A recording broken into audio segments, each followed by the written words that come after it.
Let's now talk about the top issues facing voters personally. Inflation is still at the number one spot there, but it's down 3 percentage points from last month. What do you make of that?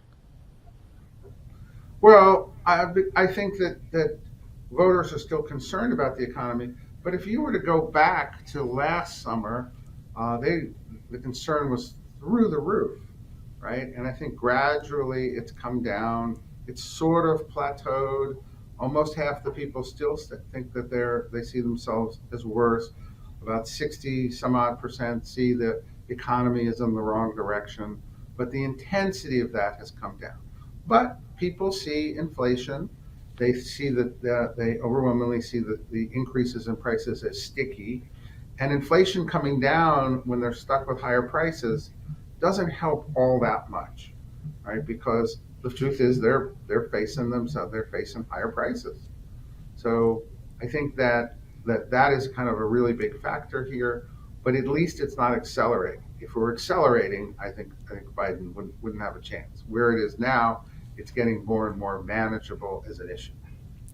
To your point, the economy is doing better now than it was a year ago. And lawmakers and commentators alike have told me that sentiment takes about 6 to 8 months to catch up. There's a lag time there. Do you think that's good news for President Biden?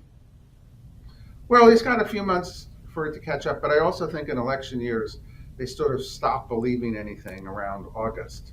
So they're not really, I think you have between here and the conventions for potential improvement in how people view the economy or view their lives.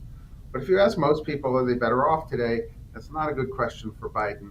And when you ask people, what kind of job do you think President Trump did? Most people think President Trump did a better job as president. And so the window here to erase those is definitely shrinking. This poll also found that immigration is up 4 points from last month. What do you make of that? I think that again shows that the seriousness of this issue, that it's still surging, that the trips to the border, the saying that it's the Republicans' fault, none of that actually did anything. Uh, People used to think that there was a very small number of people coming in, and now they understand that it's millions of people. It's totally different from what they thought.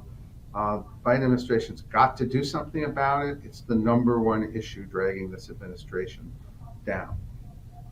It can be argued that Republicans are winning messaging when it comes to immigration, but issues that Democrats are usually winning include climate change, abortion, racial equity, and curbing guns. These aren't in the top three. So, what do you think this means for the left?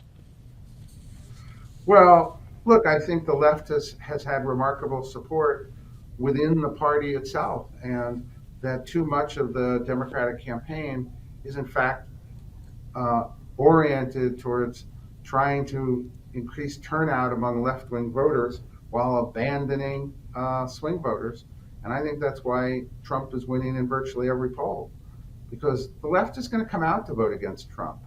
And the administration keeping to the left is not going to help them at all. It's going to continue, I think, to have their ratings, in fact, slide. But look, if you want to win a mandate, you've got to go to the center and push off against the left.